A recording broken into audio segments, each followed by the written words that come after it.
How's it going, everyone? Texas Man here. I hope that you guys are having a great day. If you guys would please give this video a thumbs up. If you guys do enjoy it, subscribe, of course. If you guys have not already, also do me the biggest favor of all, make sure you guys hit the bell notification button so you guys don't miss out on future videos or streams here on the channel. You guys can also find me on Twitch at Douglas447. Stream there at least once a week, whether it's for Halo, Battlefield, Call of Duty, Destiny, or anything else you guys suggest for me to stream over there.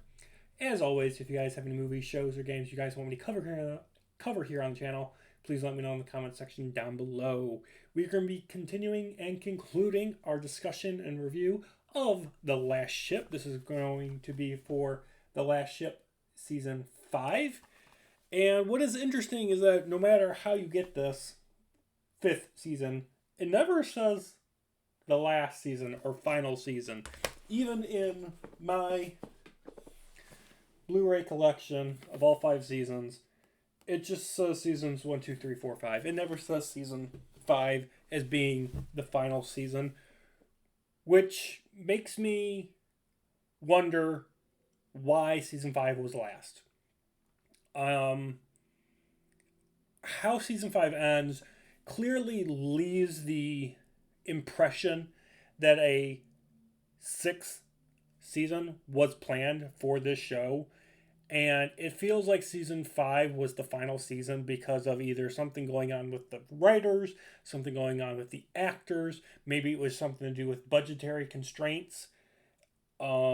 Something happened where a season 6 probably was supposed to happen because of how season 5 kind of ends. It doesn't feel like a season finale, especially that last episode. It doesn't feel like a series finale. Obviously the Nathan James gets sunk, but they could have done a season 6 where they just build a new destroyer and give it the name, and it properly concludes things. Like, there is a lot that happens in this season. So season 5 is only 10 episodes. It came out in 2018. The season is set years after the events of season 4. You've got a lot of things that are established already. And so in the very first few episodes of this season, you have to do it does a lot of catch-up work because it's been like 4 years or so after season 4 has ended. And because of that, you're not only trying to keep up with what's happening within the season, but you're also trying to do a lot of catch-up. I mean, you've got Southcom, you've got a fleet of ships that are just there now. You've got a new captain of the Nathan James. A bunch of other characters have gotten promotions. So, like, Tom Chandler is now an admiral. We've got a new president. There's just a lot to catch up on. And we got, not only do we have a bunch of returning characters from the prior seasons, but this season also introduces new ones, which is just like, wow. There's a lot of characters in this season for sure. I will say off the bat, I love the opening scene. I like the opening episode and the closing episode. This entire season is basically a modern day version of Pearl Harbor and D-Day. It is very much a World War II modern day take. It kind of feels like a World War III between North America and South America. And I enjoyed that. Now, the final episode, I think, kind of works well for being a D-Day kind of like thing. But I want to stress the fact that still, and I said this in prior videos talking about Last Ship, Season 3 felt like a proper conclusion to the series. If you just watch Season 1, 2, and 3, you have a complete story. You have a beginning, middle, and end. Season 4 was kind of a letdown. Season 5 is a letdown as well. Season 4 and 5 is just more lore, more characters, more stuff that happens. But if you stop with Season 3 and you don't watch Season 4 and 5, you'll be satisfied. Season 3 just felt like a proper ending. This season not only does not conclude old character arcs and plots, but it just leaves you guessing for what Season 6 could have and probably should have been. Like I said, the main ship, Nathan James, is destroyed, but they could have done something better to wrap it up. Like the final 5-10 minutes, it's kind of cool because it has some cameos from characters that have died. Not just in season 5, but in the past 4 seasons, they got some actors to come back and reprise their roles, as minor as it is. I just think it could have been. The show could have benefited from season 6. While I think season 4 and 5 has its flaws, I think season 6 could have been a good conclusion. Even if it's only 4 or 6 episodes, I think having a actual proper season as dedicated to a conclusion to the story and characters would have been beneficial instead of trying to rush and have a rushed conclusion to the show. Next thing I want to talk about is the gay subplot. For you guys who don't know, there was a gay character within this series, Granderson, and she gets introduced. She was introduced in season 1, but they really ramp up that gay subplot with her and another character that ends up being a traitor and working for the enemy forces against America's interests.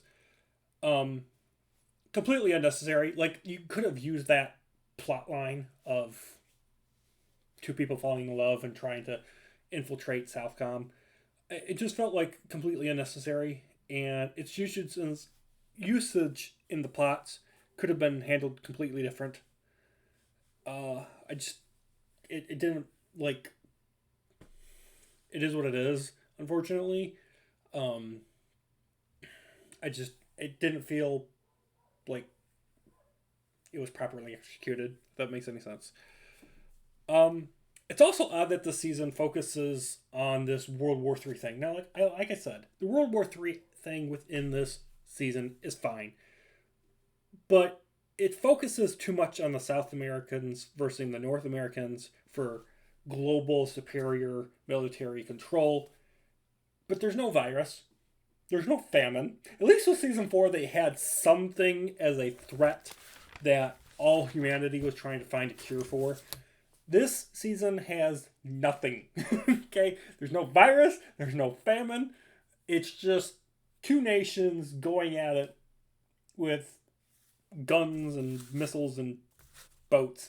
It just feels very bizarre in terms of this season being tied to the Last Ship franchise. It just, like, the whole point of the Last Ship was to find a cure for the virus, find a cure for the famine.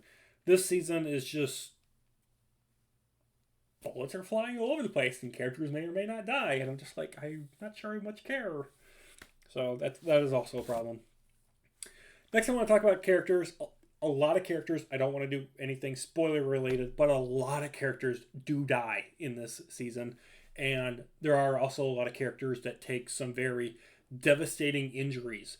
There's a character that literally takes a bullet to each of his shoulders and he gets stabbed in the back. There's another character that gets harpooned and they die. There's another character that gets hit by a tank shell and loses both of their legs.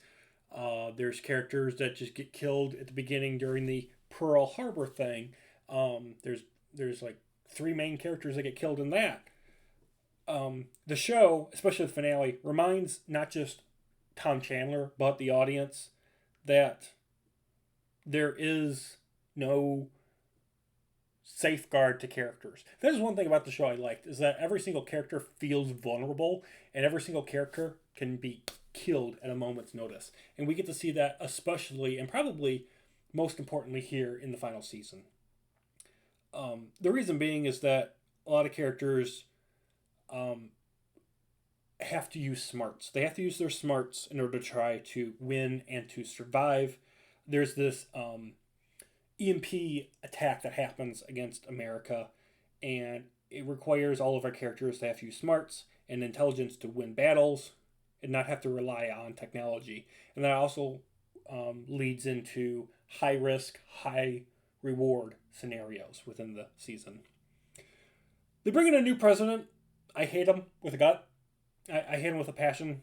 He's just a weasel. He's weak and he's irritating. He's definitely the most irritating character of the entire season. He's not in it for much, but when he is on screen and You see them, I hate them. Okay, hate them. Um, Last couple things I want to talk about. There is a lot of time spent between time jumping back and forth in some of the episodes, especially in like episode 4, 5, and 6. There's a lot of time jumping. Like I said, this season takes place years after the ending of season 4. And so while it's dealing with this World War III thing between America and South America, you have episodes. Episode 5 definitely is the biggest thing I want to talk about. That because of all these time jumps, it's confusing to understand where it takes place within the Last Ship franchise, within the timeline, and it can be confusing to follow. Like in episode 5, you have it where there's an action sequence happening trying to extract some sort of VIP. And then it jumps to a scene that happens 48 hours beforehand, showing you guys, showing the audience, what happened before that mission took place and whatnot. And then we jump to another scene that takes place between season 5, episode 1 and 2, between some family dynamics. And that just happens, and it constantly is jumbling around for that entire episode's runtime. And it's just kind of difficult to understand why in the world this is happening and why does it matter. It's very confusing and kind of jarring. The finale, it is good as a season finale, but not as a series finale. A lot of plots, unfortunately, are left completely unanswered.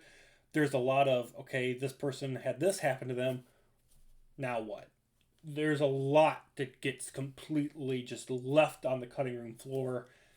A lot of characters, a lot of things just are left completely unanswered. There's a bunch of new, there's a character that, like I said, they lose their legs because of a tank shell, and they fall in love with a civilian, and he's recovering and whatnot, and he's like, oh, my buddies are going off to the war, the invasion had started, and that's the last we see the character. We don't know if he gets his happily ever after, what happens to him later in life. Everything is just left completely open, and the audience just has to speculate. A season 6 really needed to happen. It's been, when did this season come out? 2018. It's been 6-7 years now since the show ended. I doubt a season 6 is ever going to happen. Getting the actors back for another season probably is a tall order. Especially since I'm sure a lot of them have moved on to other projects. And I do wish a season 6 happened. Even though season 4 and 5 kind of is a letdown compared to the first 3, I do feel a season 6 would be a good thing to have happened if it ever would happen. So that's going to conclude my review of season 5 of The Last Ship. I'm going to give it a 7 out of 10. Thank you guys so much for watching. If you guys missed out on my reviews of The Last Ship seasons 1, 2, 3, or 4, I do have them here on a playlist on the channel, and I will try to leave a link to it at the end of this video. It should be popping up any second now. So I hope you guys will go back and watch them if you guys missed out. Season 3 is especially fun because I had a special guest with me that shared their views and opinions of that season specifically. So that's going to do it. Hope you guys enjoyed. I will be doing, of course, more TV show reviews. I am working on Star Trek DS9, Voyager, Picard, Strange New Worlds, and I'm probably going to do a review of Band of Brothers and The Pacific as well, so look forward to those when those drop. Thank you guys so much for watching. Have an excellent day. Hope you guys enjoyed. Let me know, did you guys agree or disagree with me if you guys have seen the show, and I hope me covering this show for all 5 seasons has been enlightening, and maybe it's gotten your interest, and maybe it's piqued your interest into wanting to check the show out. Hope you guys do. It is, of course, all seasons are available digital. You guys can also get on DVD and Blu-ray as well. I don't believe they're on 4K, unfortunately, but if they are, would encourage you guys to do so. Excellent time to watch. It's entertaining. I will say that, even though I kind of have some major problems with season 4 and 5 in particular, I want to stress that the entire show is entertaining. It is fun to watch these characters, and it's kind of cool to go back now that I've seen the show like 7 times now, it's cool to see characters have arcs and development. Not just Tom Chandler, but the rest of these other characters as well that go through a transformation through the 5 seasons. So that's going to do it. Thank you guys so much for watching. Have an excellent day, and I'll see you guys in the next video or stream. Peace out.